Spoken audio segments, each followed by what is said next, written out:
itu putusan majelis itu ada 3, tidak dapat diterima, mengabulkan atau menolak.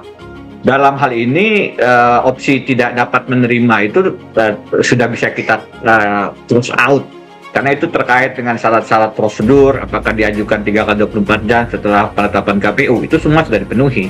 Yang tersisa ya tinggal mengabulkan atau menolak. Dan biasanya kemudian ada in between, yaitu mengabulkan sebagian, begitu.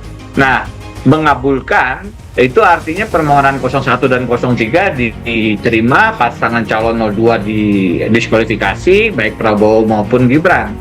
Ini luar biasa, ini maksimal, berarti semua permohonan dianggap terbukti oleh Mahkamah Konstitusi. Dan melihat situasi politik, kondisi sosiologis, dan rekam jejak Hakim Konstitusi, terutama setelah putusan 90 yang relatif tidak berubah dari rangkaian jebakan putusan 90, artinya tetap meloloskan Gibran sebagai calon wakil presiden, saya melihat peluang mengabulkan seluruhnya ini hampir mustahil. Yang kedua, menolak seluruhnya. Nah, ini yang berarti pasangan calon 02 ditetapkan sebagai calon presiden dan wakil presiden terpilih.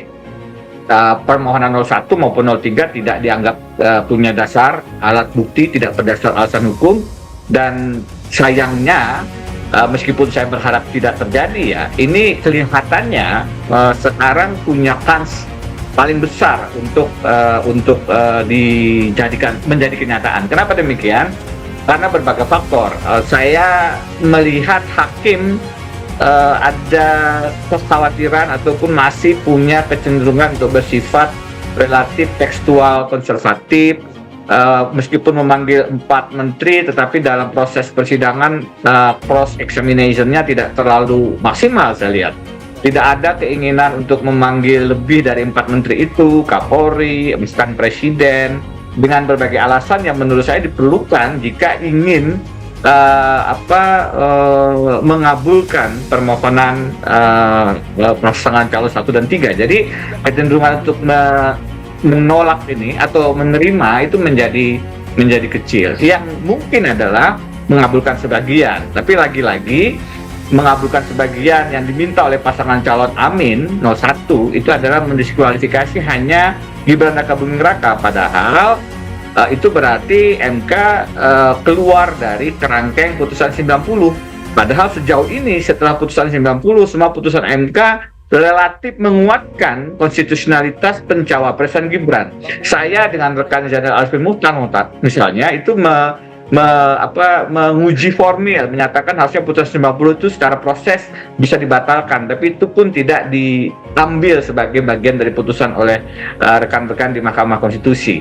Sehingga saya merasa ini pun saya sebut butuh, selain keberanian, adalah introspeksi institusional, pengakuan salah dari Mahkamah Konstitusi. Dan sejauh ini itu mengabulkan sebagian kan artinya hanya mendiskualifikasi Gibran. Itu dimintakan oleh pasangan calon 01 Anies Muhaimin dalam tuntutan atau petitum mereka. Ini relatif sulit juga, karena saya tadi jelaskan, itu berarti MK sebenarnya keluar dari pakem putusan 90. Harusnya bisa, tapi dari putusan-putusan setelah putusan 90, termasuk uji formil yang saya dan Jenderal Arifin Muhtar lakukan, itu mereka tidak keluar dari kerangkeng atau penjara putusan 90 itu. Artinya tetap menguatkan secara konstitusional pencawapresan Gibran. Jadi keterlanjuran kesalahan putusan 90 itu tidak dikoreksi. Itu yang menurut saya menjadi parameter bahwa pendiskualifikasian Gibran itu menjadi tidak ada dasar presidennya gitu. Nah, yang terakhir, yang keempat adalah sebenarnya berpijak pada pasal 8 ayat 2 Undang-Undang 45. Ini tidak dimintakan oleh paslon 1 dan paslon 3, dan karenanya ada konsep ultra petitnya, bahwa tidak dimintakan tapi dijadikan amar oleh mahkamah. Apakah itu mungkin? Dalam perjalanan putusan-putusan MK, amar yang ultra petita ini bukan sekali 2 kali dilakukan. Dan saya membacakan peraturan MK yang mengatakan bahwa mahkamah bisa memutuskan di luar ketentuan ayat 1 yang tadi hanya memberikan 3 opsi, tidak mendapat menerima, mengabulkan, atau menolak. Karena itu saya berpendapat ini adalah dasar untuk dilakukan ultra petita.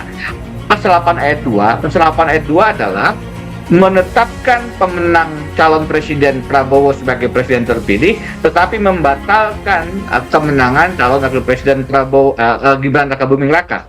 Dengan demikian 20 Oktober nanti yang dilantik hanya presiden, terjadi kekosongan wakil presiden. Pasal 8 ayat 2 mengatur dalam hal terjadi kekosongan wakil presiden, maka dalam waktu selambat-lambatnya 60 hari MPR bersidang untuk memilih wakil presiden dari 2 calon yang diusulkan oleh presiden. Jadi nanti kalau ini yang kemudian diputuskan oleh MK, maka Presiden Prabowo tetap dianggap sebagai calon terpilih, dan kemudian setelah dilantik dia mengusulkan 2 nama. Kalau kita mengacu pada pasal 8 ayat 2, berarti opsi keempat ini yang ditanyakan ya, Mas Andrew ya. Itu adalah kewenangan prerogatif presiden untuk mengusulkan 2 nama, yang 2 nama itu disodorkan kepada MPR. Jadi gantung Prabowo, siapa yang akan dia pilih untuk diusulkan 2 nama kepada MPR. Yang memilih MPR dalam waktu paling lambat, atau dalam rentang waktu 60 hari. Dari tanggal 20 Oktober, kalau 20 Oktobernya Pak Prabowo sudah mengusulkan nama ya.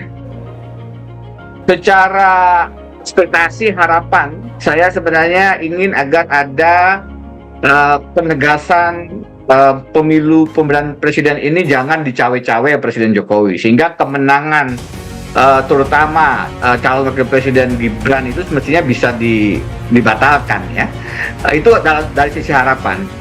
Tetapi dari sisi melihat rekam jejak hakim, melihat suasana kebatinan bahwa sekarang sangat banyak ketakutan di lingkungan elit politik kita dalam mengambil keputusan, maka saya khawatir yang lebih mungkin atau menjadi kenyataan itu adalah yang ditolak seluruhnya.